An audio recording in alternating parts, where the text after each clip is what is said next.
vamos entonces como un poco anunciaba en la anterior sesión de Blender, íbamos a comenzar un poco con modelado poligonal en esta sesión de hoy, ¿no?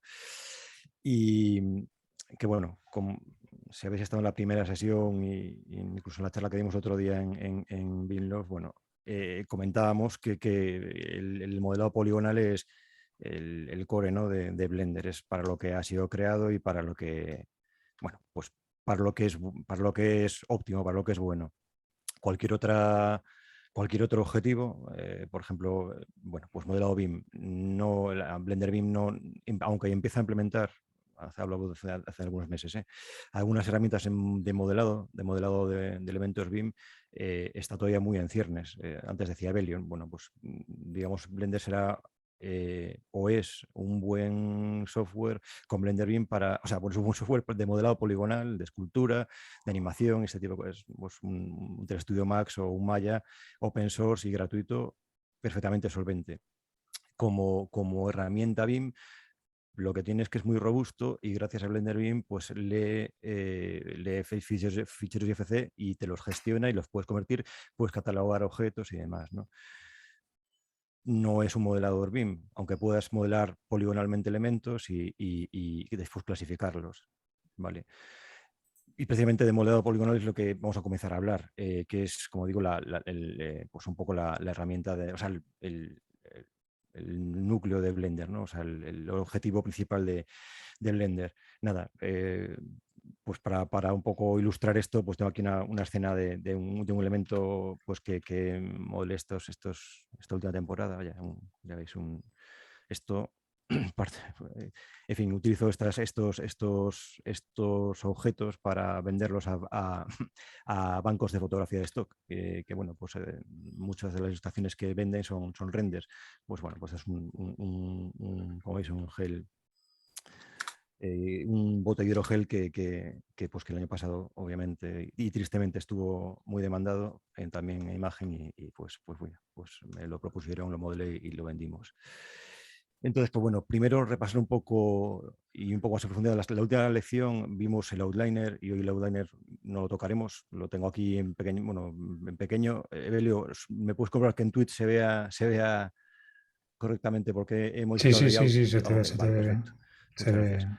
Pues eso, el outliner no lo vamos a tocar, ya hablamos con bastante detalle la anterior lección, la anterior clase. Entonces vamos a hablar, como digo, primero, o sea, de modelado poligonal en general, pero primero un poco del entorno de trabajo. Para trabajar, digamos, para modelar en Blender hay digamos, dos entornos de trabajo preparados para ello, ¿no? Que es la vista por defecto, o sea, el entorno de trabajo por defecto, que se llama layout, este layout workspace, que tiene, bueno, pues eso, un outliner, la ventana de propiedades, un timeline, si quisiéramos hacer alguna animación sencilla en este entorno de trabajo, y la vista 3D, que es también el corazón de todo el modelador, ¿no? Esta vista en 3D con sus modos de renderizado en tiempo real. Eh, y después hay otro entorno de modelado que bueno, los entornos de trabajo, los workspaces se seleccionan aquí arriba, en esta bandeja de aquí arriba.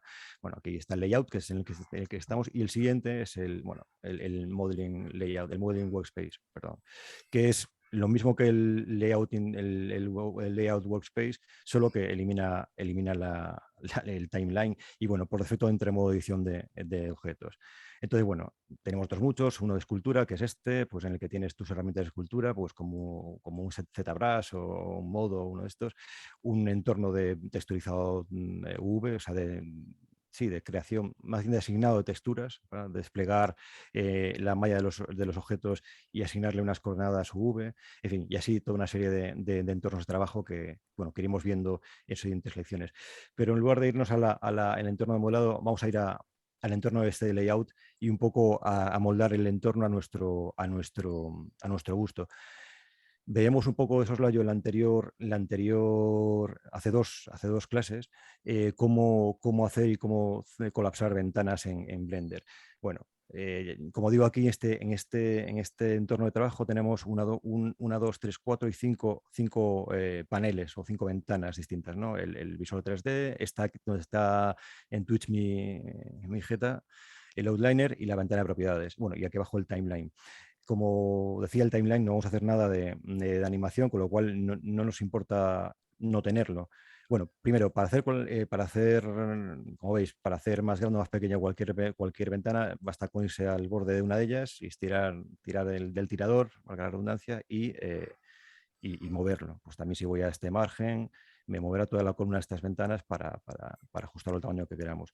Y para eliminar en este caso la ventana esta de abajo del timeline que no me interesa, pues es pulsar con botón derecho. Bueno, una cuestión, este ratón de aquí al lado, de aquí a la izquierda, irá marcando, bueno, es un screencaster, vamos, para marcar las teclas y los clics de botón que voy haciendo, ¿vale? Entonces aquí, pues si tenéis alguna, porque como también decimos hace dos clases, Blender es un programa atajo céntrico y eso es parte de su eficacia de trabajo se basa en conocer los atajos, con lo cual pues esta herramienta puede venir muy bien aunque iré nombrando cada herramienta cuál es su atajo, si es que lo sé, vaya. Pero aquí vendrá también reflejado. Entonces, como digo, para hacer más grande, más pequeño y para cerrar una ventana es tan sencillo como irse al borde, marcar, o sea, clicar con el botón derecho o bien, bueno, en este caso, vamos a hacer unir áreas. Es decir, lo que hacemos es unir la ventana de arriba con la de abajo. Veis una flecha que va cambiando.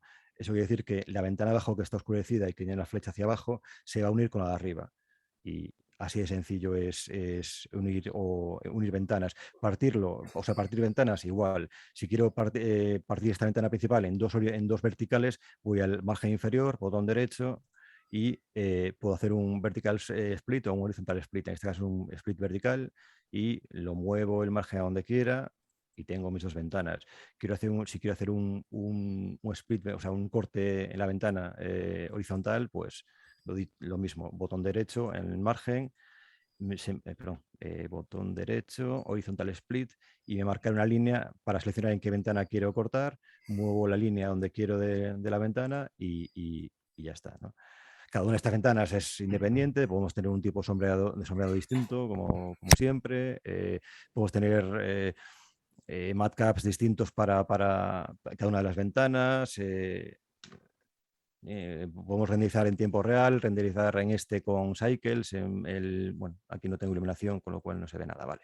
Pero vamos, podemos configurar cada ventana de modo distinto, sin ningún tipo de inconveniente, ¿vale? Y esto pues es en determinadas situaciones y bueno, con un, pues con una pantalla más grande o lo que sea, pues puede ser conveniente, ¿no? Por ejemplo, para tener un panel, una vista de imágenes, en un editor de imágenes y abrir aquí imágenes de referencia y estar modelando en otra ventana, por ejemplo. También puedes, si vais aquí arriba, Window, efectivamente, abrir una nueva ventana, no lo veis porque está en otra pantalla. Es decir, tú puedes abrir nuevas ventanas de Blender y distribuirlas en tus pantallas como, bueno, lo voy a arrastrar para que veáis que está aquí arriba, ¿vale? Puedes, tener nuevas ventanas en todas las pantallas que quieras y estas ventanas también las puedes cortar de algún modo. Aquí está, sí. Se supone que debería poder se supone que debería poder cortarla, pero no sé por qué no me deja. Bueno, pues no me deja. En fin, en principio puedes tener todas las ventanas que quieras y deberías poderlas cortar y tener paneles también. Pero bueno, por la razón que sea, no me deja hacerlo. Vale, de manera que eso, bueno, puedes tener una configuración multimonitor muy eficiente y tener eso, pues una zona de imágenes de referencia, una zona de modelado en 3D directamente o en una vista ortogonal. Bueno, eso, como digo, de un modo bueno, muy eficaz, muy efectivo. Vale, vamos a volver aquí en esta ventana que está el screencast puesto y vamos a unir las ventanas con botón derecho o unir las áreas. Vale. Bueno, como veis, por el iconito de aquí abajo, para rotar, para evitar la vista es el botón central, para hacer zoom es la rueda, para moverte, para hacer pan, o sea, paneo, para moverte por la escena es con Shift y el botón central. Y bueno, zoom, como he dicho, es la rueda del ratón. Estos son, digamos, atajos o bueno, operaciones con el ratón bastante típicas en software, como sabéis, de modelado 3D. Cada programa de modelado tiene a veces sus propias manías, sus propios tics y bueno, en Blender lo bueno que es muy configurable, pues tienes entornos de configuración al comienzo del programa, vas en la ayuda, o en File, Defaults, aquí, bueno, cuando salta, un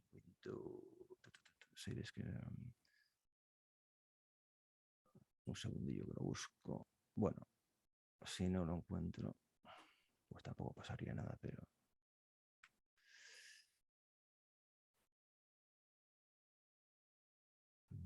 ahora no lo encuentro. Está en el menú, menú edición. En el menú de edición, vale. Rename, Preferencias.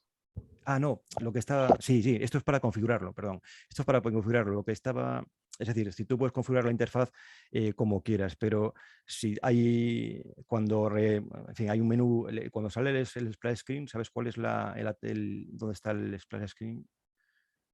Bueno, cuando cargas el software o llamas al splash screen, que es la ventana de inicio del software, tienes varios presets. Ahí puedes coger que se comporte de forma como, por ejemplo, el comportamiento del ratón sea como Maya, como más o cualquier otro preset que tengas cargado, ¿no?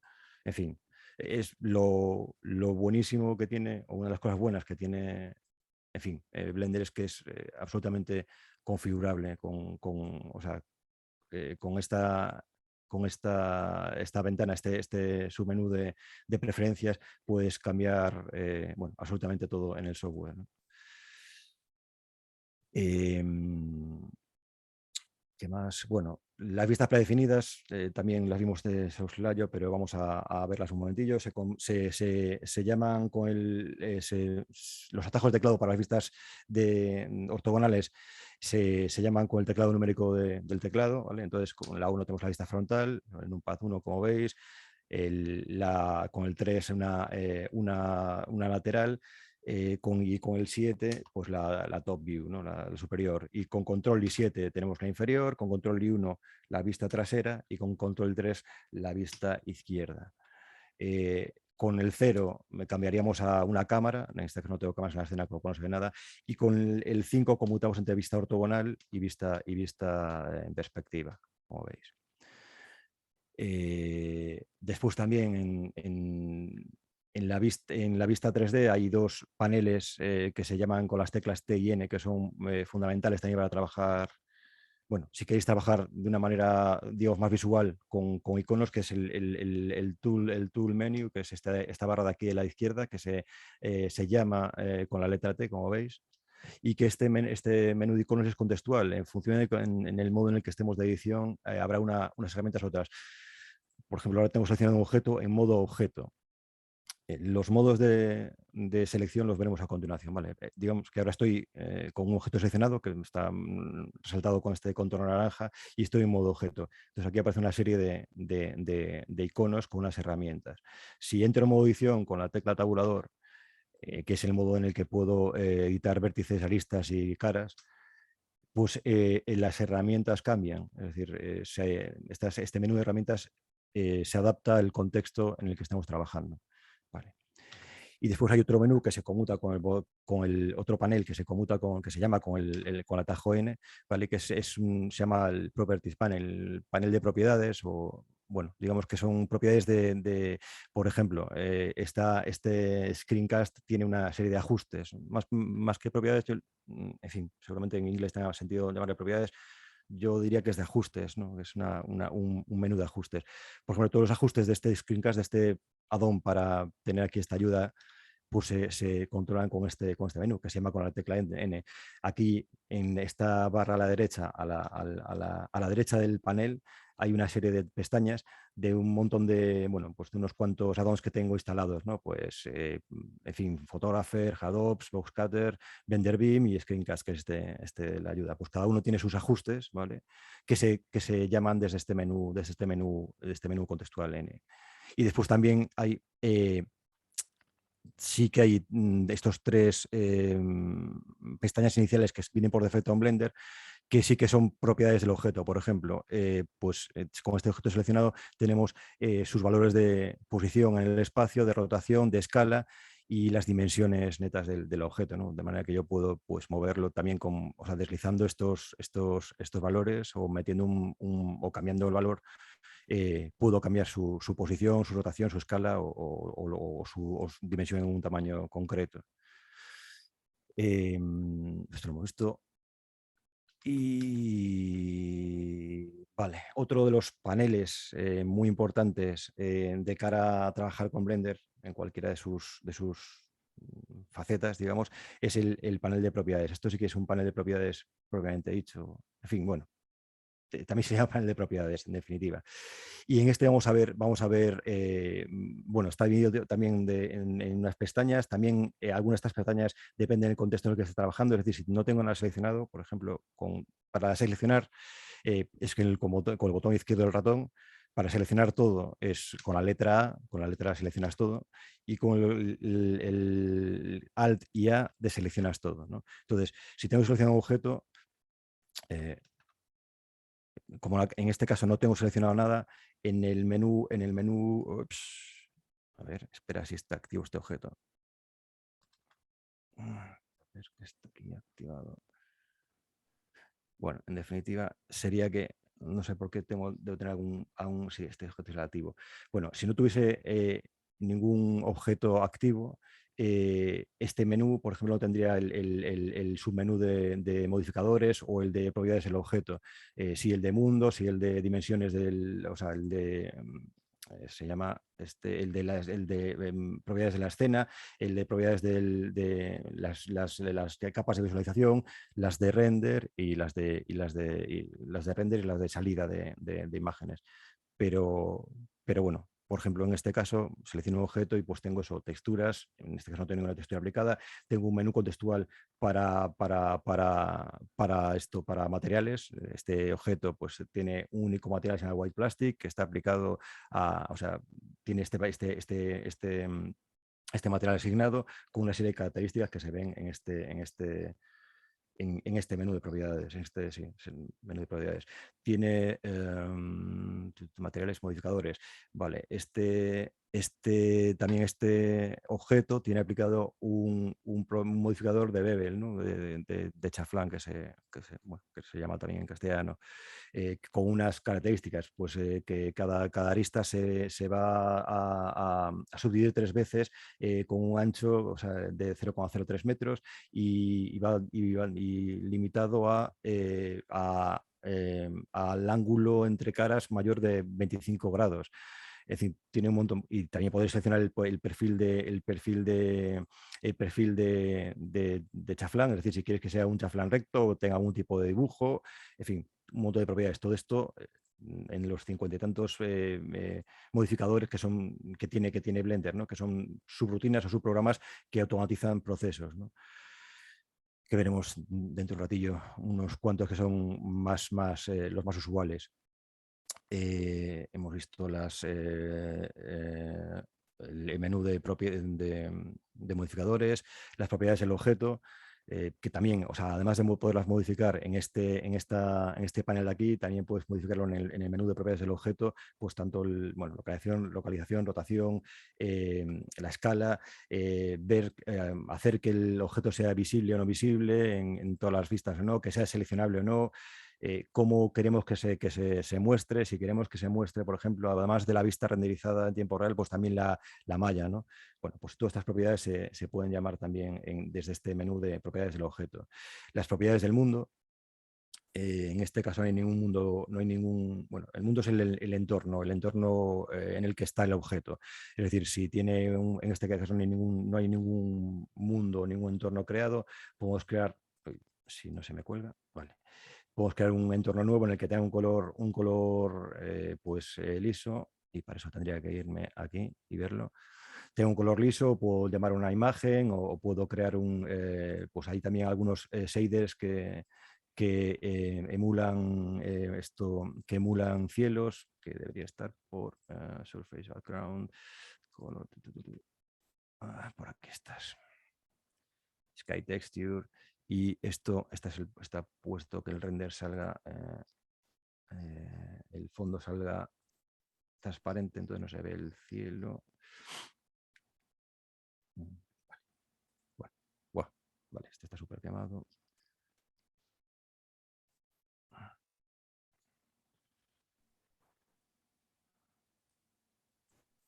Bueno, tendría que ver los ajustes estos porque tampoco... vale, es que este necesita... Vale. Bueno, pues esto es un cielo creado con un sombrador de Blender en tiempo real, ¿vale? No, tendría que ver un poco cómo son los ajustes para como tampoco trabajo mucho, sobre todo trabajo con imágenes de HDR más que con sombradores de entorno, pero imágenes HDR, por si no lo sabéis, son este tipo de imágenes 360 que, bueno, pues que tienen información de color del entorno, de un entorno que se ha capturado y que lo que hacen es, con esos valores de color del entorno capturado, pues ilumina nuestra escena. Entonces, bueno, Blender trae algunos en baja resolución para hacer una presurización rápida, son en baja resolución y ocupan poquito, con lo cual son rápidos de renderizar, pero bueno, este tipo de entornos HDRI hay miles por internet, en fin, de pago y gratuitos también muy buenos recursos. Hemos hablado del mundo, view layers, bueno, en fin, estos son para renderizar determinados pases de una escena, por ejemplo, lo explico muy rápido. Quiero renderizar solo las sombras de un objeto o las sombras arrojadas de las sombras de este objeto sobre un plano o sobre el suelo. O quiero solo renderizar los reflejos de un objeto. Bueno, todo esto lo controlaríamos con las view layers y con las render layers, ¿vale? Las capas de renderizado y las capas de visualización.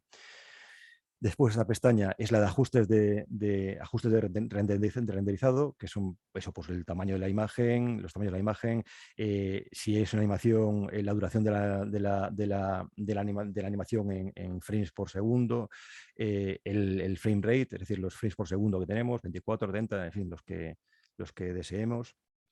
El formato de salida, si es para RGBA, o sea, con canal alfa o blanco y negro, si queremos que sea una animación o una imagen en determinado formato, en fin, todo lo que se trata de, mira, antes hablábamos de salida de información con Blender Beam.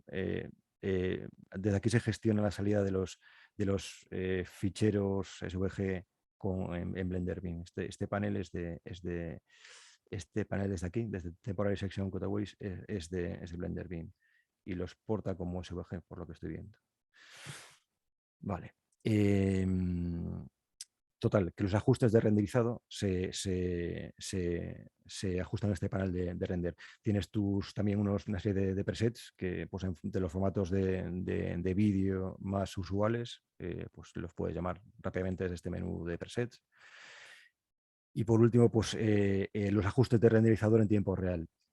Aquí seleccionas pues, es el tipo de motor que quieres que renderices, si los tres que trae por defecto Blender o si tienes alguno más instalado, pues bueno, Blender trabaja si lo tienes, con V-Ray, con Redshift, con Corona, con bueno, un montón de renders comerciales y también otros pues open source, ¿no? Como LuxRender, en fin, un montón. También trabaja también con Renderman de Pixar, en fin.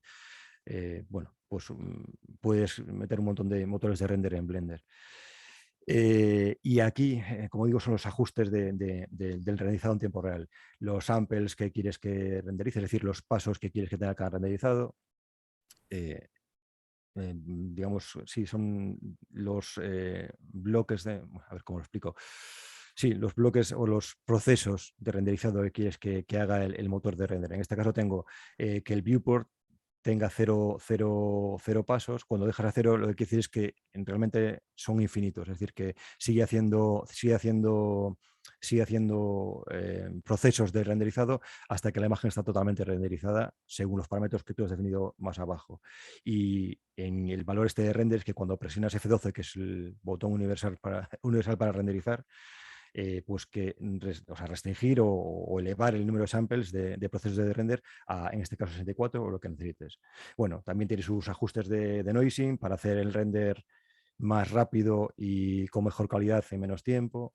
El ambient occlusion, pues si quieres meterle el bloom, bueno, en fin, efectos de procesado de la imagen, bueno, el desenfoque de la cámara en caso de tenerlo, subsurface scattering, reflejos en tiempo real y refracciones en tiempo real, motion blur, bueno, pues todos los, o bueno, o muchos de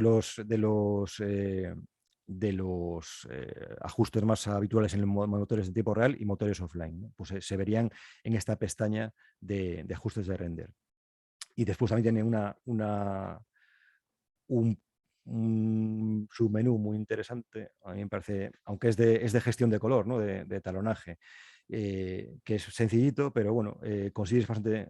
Bueno, después tiene otro panel que es de composición, que ahí sí te puedes hacer un etalonaje mucho más preciso, pero con estos ajustes del color management, pues con tocando pocas cosas, pues mejorar, o sea, bueno, hacer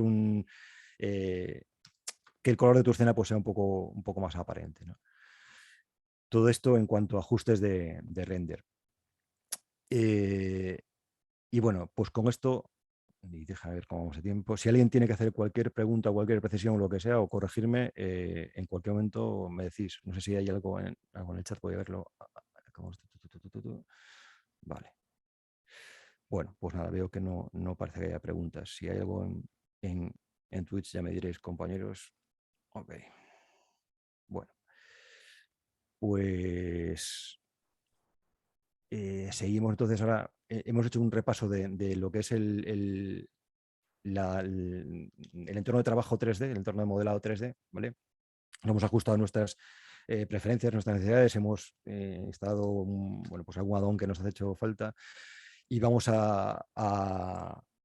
bueno, directamente a modelar, a modelar, ¿no?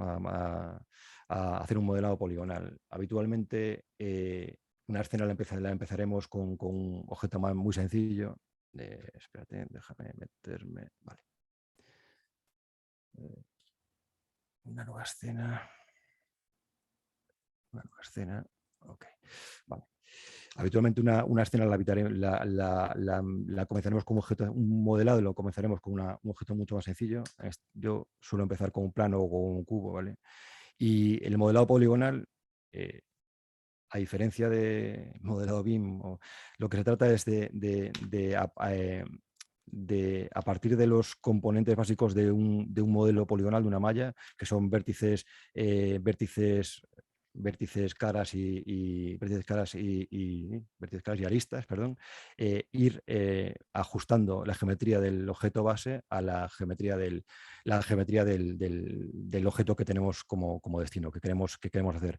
Por esto es muy importante, antes de comenzar a modelar cualquier tipo de objeto, cualquier tipo de proyecto, tener bueno, pues unas referencias, ¿no? Buscar unas referencias, hacer unos croquis, pues para poder un poco, digamos, discretizar lo que queremos modelar en sus componentes más sencillas.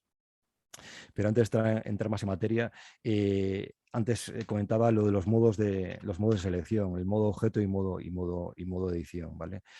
Voy a pasar a esta vista. Hay, como digo, bueno, hay varios modos de trabajo, pero bueno, los dos que utilizamos en modelado poligonal son modo objeto y modo edición. El modo objeto es cuando nosotros, bueno, pues trabajamos con objetos sueltos, por ejemplo, o sea, con objetos sin entrar en sus componentes, ¿vale? Por ejemplo, tenemos estos 4 cubos, ¿no? Pues cada uno es un objeto suelto y podemos moverlos independientemente o en conjunto, sin entrar en sus componentes, en los elementos que componen cada uno de los objetos. Entonces, en este entorno en el que modificamos los objetos de modo global, el objeto entero sin modificar sus componentes, es el modo objeto, ¿vale? Si pulsamos la tecla tabulador, conmutamos entre el modo objeto y el modo edición. En el modo, se pulso una vez, entro en el modo edición en el modo edición se nos marcan en naranja sus componentes, los vértices, las aristas y las caras. Se nos resalta generalmente bueno, para cambiar entre vértices, cambiar entre poder seleccionar vértices, aristas o caras, lo conmutamos, lo variamos, lo cambiamos en estos tres iconos de aquí, ¿vale? Este es para vértices, aristas y caras, o con las teclas 1, 2 y 3. Con 1 cambiamos a vértices y seleccionamos vértices, con 2 cambiamos a aristas y seleccionamos aristas, y con 3 caras. Si pulsamos Shift y seleccionamos, por ejemplo, dos iconos, pues podemos seleccionar aristas y caras a la vez.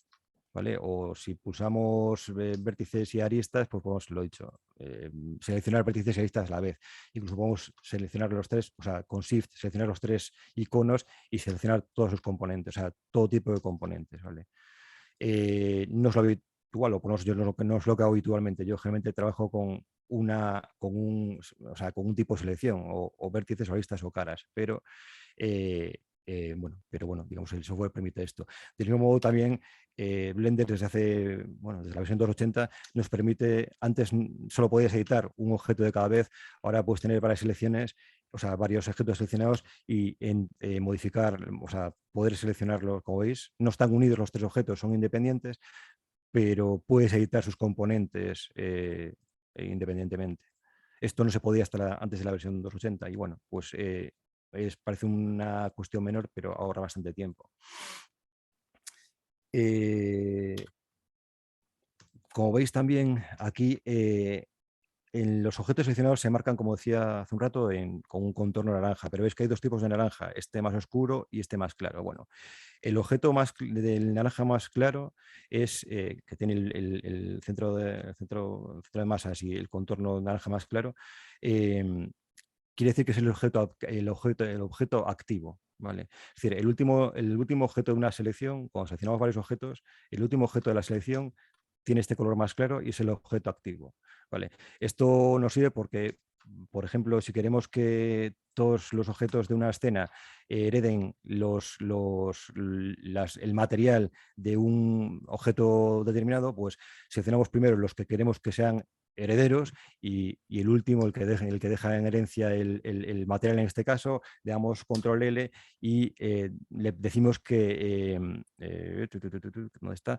Que copie los materiales del objeto que dejan herencia a los herederos, ¿no? Entonces, por eso tiene sentido lo de los objetos, o sea, el objeto activo, y de esta manera se identifica con el color naranja más claro. También en el outliner lo podéis ver, ¿vale? El naranja más oscuro son los objetos digamos, herederos y el naranja más claro es el objeto activo. Vale, vamos con operaciones básicas de gestión de objetos en el entorno 3D, que son las típicas de movimiento, rotación y escalado.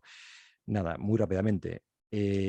Con un objeto seleccionado, con la G de Grab movemos el objeto por la escena, con la R de Rotate lo rotamos, ¿vale? En este sentido, como no hemos restringido a ningún eje la rotación, se rota tomando como normal, perdón, sí, como eje de rotación la normal al plano de la cámara, y la S pues para escalar, ¿vale? Eso, o sea, que G de grab para mover, R para rotar y S para escalar. Y podemos restringir a los ejes o a planos. Es decir, podemos hacer una escala que solo, si puso la S para escalar y puso la Z, este objeto se va a escalar solo en relación al eje Z.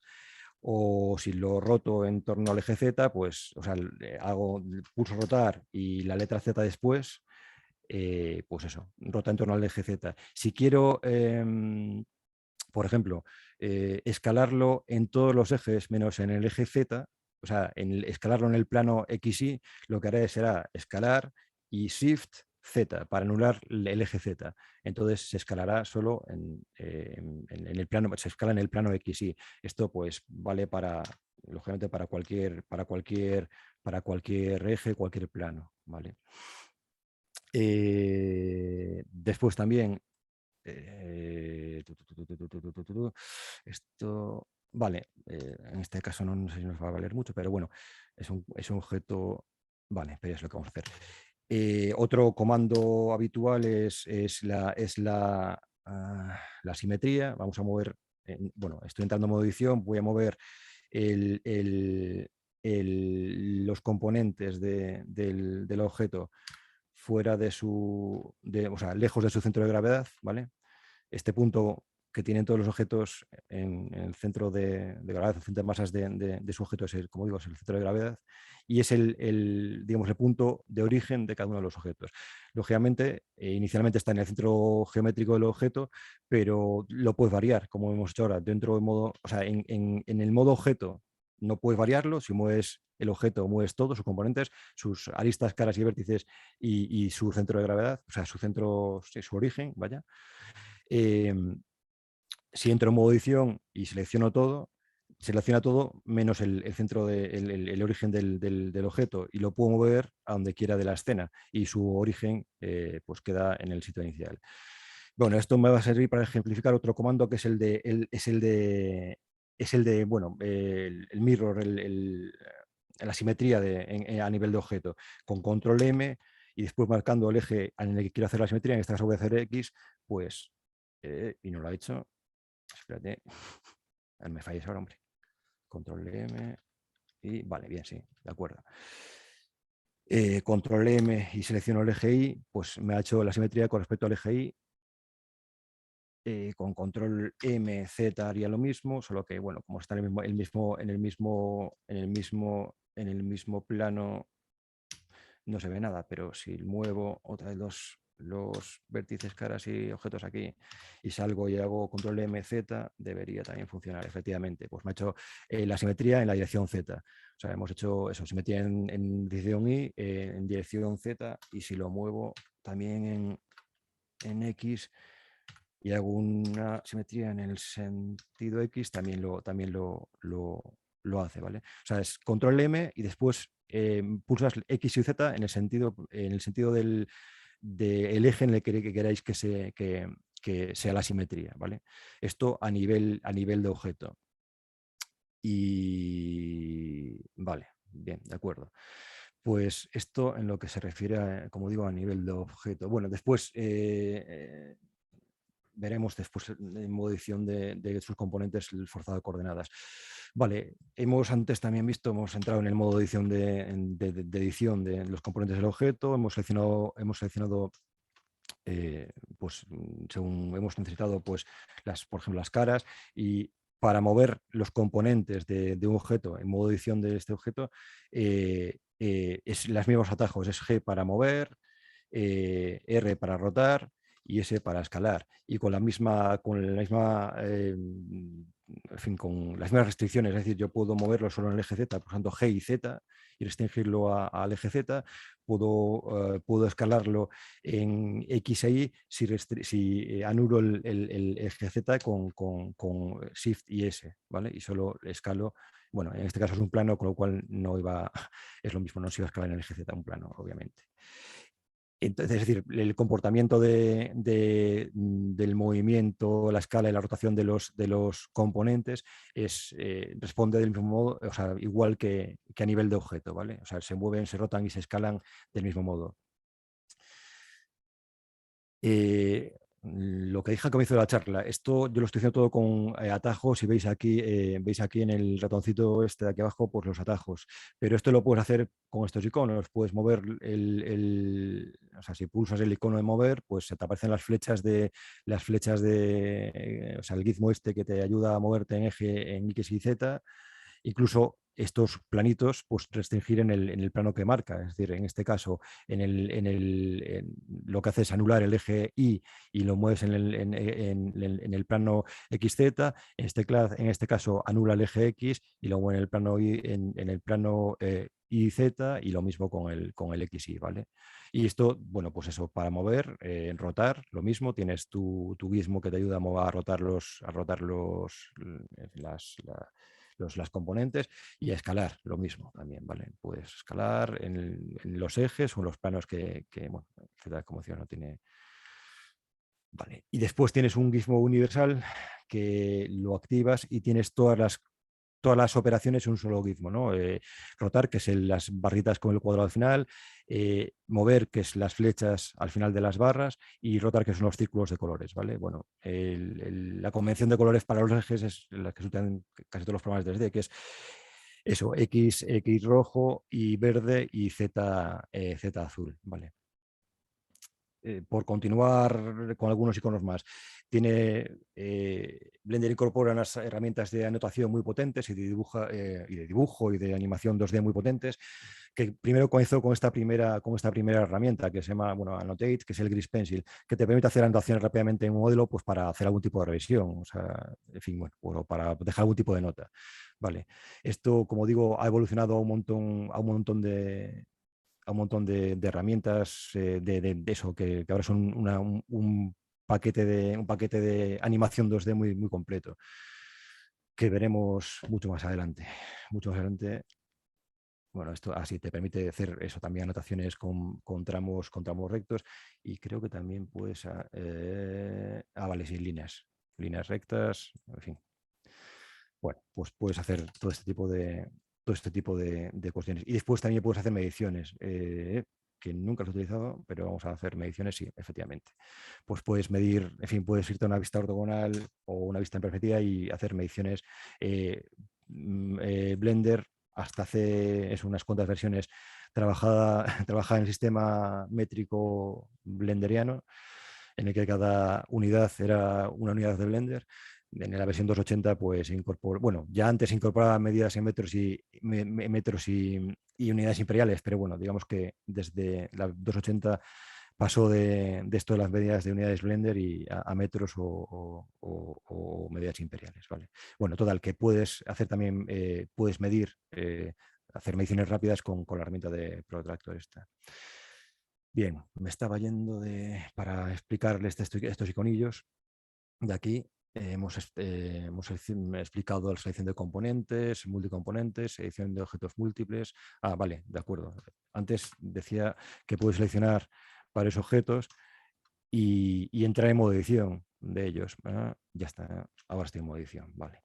En modo edición de ellos, yo puedo, o sea, con varios objetos seleccionados y entrando en modo edición de todos ellos, puedo seleccionar y editar cada uno independientemente a la vez. Esto, como decía antes, es una cosa que es un poco una chorradilla, pero hasta hace un par de años no se podía hacer. Y bueno, pues ahora mucho tiempo. Aquí tienes este imán de aquí, activa el forzado de coordenadas, que lo puedes ajustar a eso, pues a vértices, a caras, a aristas, a volumen. Y bueno, pues en este momento está ajustado me parece que está ajustado a vértices, no a incrementos, ¿vale? Pues a vértices, ¿vale? Entonces lo puedo ajustar a vértices y ir modelando, pues eso, pues con unas ayudas pues las típicas ayudas de forzado de coordenadas de todos los software de CAD, ¿no? y de modelado.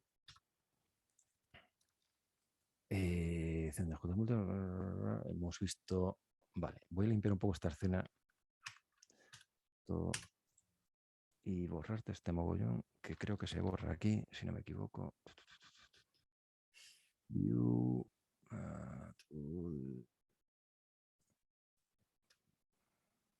pues no sé dónde se ha guardado todo este mogollón, pero bueno. Por aquí antes estaba los ajustes de Gris Pencil, igual está aquí. No. Bueno, pues no sé dónde está la salida de Gris Pencil, así que lo que voy a hacer es una nueva escena y ya está. Ok, vamos a meter un objeto cualquiera y vamos a explicar hemos visto unas herramientas muy, muy, muy sencillas de eso, escalado, girado y escalado y rotado de sus componentes o del objeto en conjunto. Hay otras herramientas muy frecuentes, como por ejemplo la herramienta de chaflán de aristas, que es con control B, ¿vale? Lo que permite es eso, hacer chaflán las aristas. Con control B lo activas, ¿vale? Y tirando del ratón, pues lo haces más acusado o menos acusado el chaflán, y con la rueda del ratón añades segmentos al chaflán, ¿vale? cada una de las herramientas con las que vamos trabajando, veis que sale aquí esta ventanita pequeñaja. Si le dais a la flecha, bueno, aquí pone el nombre de la herramienta, de la última que has utilizado. Si era la flecha, te vienen todos los ajustes de esta herramienta, tal y como la tenías. Es decir, hemos hecho este chaflán de 1,03 metros, con 5 segmentos, con el shape 0,5, que esto es digamos, una curva, pues, en fin, determinada. Bueno, si tiende a 1, la curva es más apuntada. Si tiras vale, efectivamente, si tiras a 0, perdón, a 1 es cóncava, y a 0 tiende a convexo. Entonces, pues a 0,5 es el punto medio. Puedes incluso aplicarle un índice de material distinto a esta operación, y estas caras tendrán pues, un material relacionado con este índice que le apliques. Bueno, tienes toda una serie de ajustes. Si lo que quieres hacer es, más allá de si quieres hacer un achaflanado de una arista, digamos, más precisa que de este modo visual que hemos hecho ahora, ¿no? Que con control B, tirando del ratón y aumentando, disminuyendo los segmentos. También puedes hacer esto mismo con los vértices. Puedes achaflanar vértices. En este caso, el atajo es Control-Shift-B, ¿vale? Y achaflanar los vértices. Realmente la operación, o el panel que se abre para esta operación, es el mismo para aristas o para vértices. Solo tienes que conmutar si quieres que sean vértices o aristas, ¿vale? Pero bueno, que sepáis que el atajo para vértices es Control Shift y B, y para aristas es Control B. Control B, B de bevel, ¿no? de achaflanar. Traducción libre de bevel. Siguiente herramienta que vamos a ver es el loop cut, ¿no? El corte en anillos. Pero para eso vamos a utilizar vamos a borrar este objeto, meter un objeto, un cubo nuevo. Lo escalamos en Z. Vale. Vale, loop cut, o este corte en anillos, lo que hace es, el atajo es control R, y lo que hace es añadir geometría, como veis en este entorno. Es decir, va a añadir vértices, aristas y caras, en esta nueva geometría que se marca en amarillo. Es decir, va a cortar la malla según este plano. Puedo hacer un clic y desplazar el plano de corte en el eje normal al plano, ¿vale? A donde quiera, y aceptarlo. O bien puedo, antes de hacer clic, darle a la rueda del ratón hacia arriba o hacia abajo para añadir los cortes que queramos, ¿vale? Entonces, pues bueno, hacemos clic y nos ha hecho todos los planos de corte, nos los ha dibujado, lo movemos donde queramos, hacemos un segundo clic y ya los tenemos en su sitio. Esto es el proceso de modelado poligonal. Al final, lo que se trata es ir añadiendo geometría a un modelo inicial hasta tener hasta llegar al modelo de referencia que queremos obtener, ¿vale? Bueno, entonces, pues eso, con estas herramientas de loopcut, en fin, de extrusión, otra herramienta muy importante. Es decir, nosotros seleccionamos, no tenemos el modo de selección de caras, seleccionamos una cara, damos a la E y extruimos una cara sobre su normal, el normal de esta cara, ¿no? Entonces, con esto vamos añadiendo geometría a nuestro objeto, si encima tenemos eso, pues eso, el forzado de coordenadas marcado, pues podemos moverlo ajustándonos a la geometría que tenemos alrededor para hacer el movimiento más preciso. Y de esto, como decía, se trata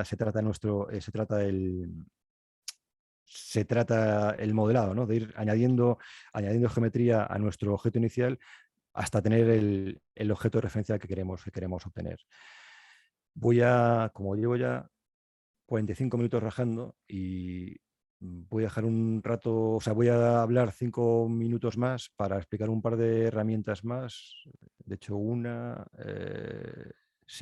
herramienta más, y lo voy a dejar aquí, porque después iba a hablar de topología y de mapeo y modificadores, pero creo que va a ser demasiado largo si no. Entonces, pues nada, simplemente una herramienta más, y después os dejo con vuestras preguntas lo que queréis preguntarme. La siguiente herramienta es la herramienta cuchillo, knife, se llama con la letra K. Nada, básicamente, bueno, pues su nombre indica, pues nos permite hacer un corte donde queramos en la malla, ¿vale? Es decir, nosotros lo invocamos con la letra K, marcamos el punto inicial, es el punto verde sobre la línea amarilla donde queremos empezar el corte y vamos haciendo nuevos puntos de corte donde queramos la malla, ¿vale? Cuando terminamos le damos a intro y tenemos nuestros cortes hechos.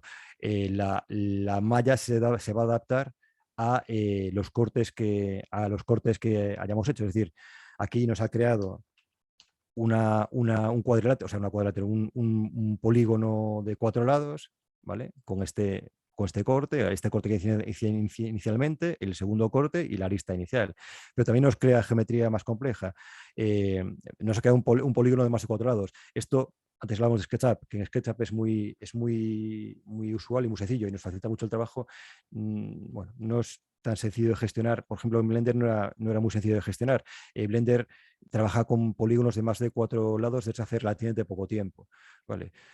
Con eneágonos que le llaman, ¿no? Enegons.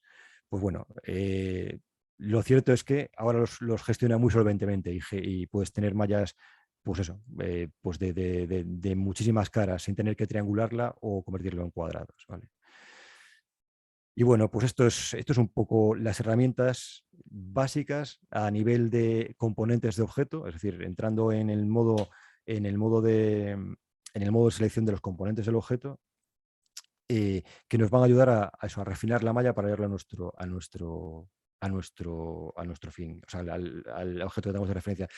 Voy a hacer solo una última apreciación, que es el tema de las normales. Voy a buscar aquí, es la orientación de las caras. Vale, muy bien. Es muy importante que las normales estén orientadas. Vale. Vale. Es muy importante que las normales estén orientadas hacia el lado del visor, ¿no? De la persona, la cámara que ve el modelo. Porque de lo contrario pueden estar las caras ocultas a la cámara, o incluso tener comportamientos raros, el material y la incidencia de la luz sobre este material y sobre estas caras. Vale. En Blender sabemos que la cara está orientada al exterior o sea, hacia el visor cuando las caras están coloreadas de este azul. Si borro, por ejemplo, esta cara, veréis que todas las caras internas son rojas. Claro, todo lo que está, digamos, hacia el interior del modelo tiene las normales, bueno, pues hacia el interior, ¿vale? Y por eso están de color rojo. Si por lo que fuera, a través del proceso de modelado veis que alguna cara, cuando activáis el Face Orientation en este menú de aquí arriba, veis que alguna cara del que tendríais que ver azul está en rojo, bueno, pues tan sencillo como seleccionarlo. Vais al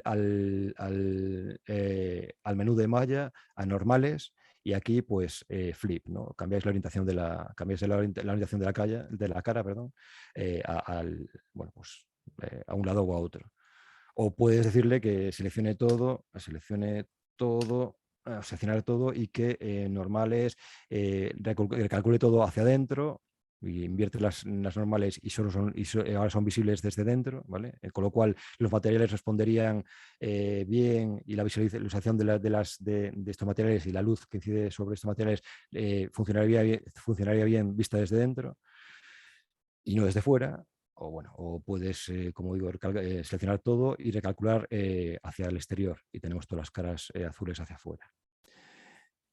Esto lo indico en este momento porque si vais a hacer algún trasteo con Blender y sobre todo si hacéis subdivisiones de la malla y demás, muchas veces podéis ver artefactos en la malla, es decir, puntos, vértices, aristas en las que se oscurece la malla o el material no responde como deseáis o como esperabais, y muchas veces porque las normales están mal orientadas, ¿vale? Entonces, bueno, eso, como digo, se gestiona activando el menú el menú de orientación es aquí, ¿verdad?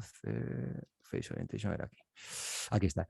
Claro, si estos menús de aquí arriba también, estos dos menús de aquí arriba, también son contextuales. Si estoy en modo de objeto, pues tiene unas opciones. Si estoy en modo de componentes del objeto, tiene otras opciones. ¿Vale? Bueno, nosotros estamos buscando el Face Orientation, que está en en los dos contextos. Si lo quito, pues ya no se ve, las normales. Bueno, pues hasta aquí este tochazo de 51 minutos de modelado poligonal. Yo no sé si hay alguna pregunta o alguna colleja o alguna corrección o algo que queráis saber. Estoy a vuestro servicio y nada, lo que queráis.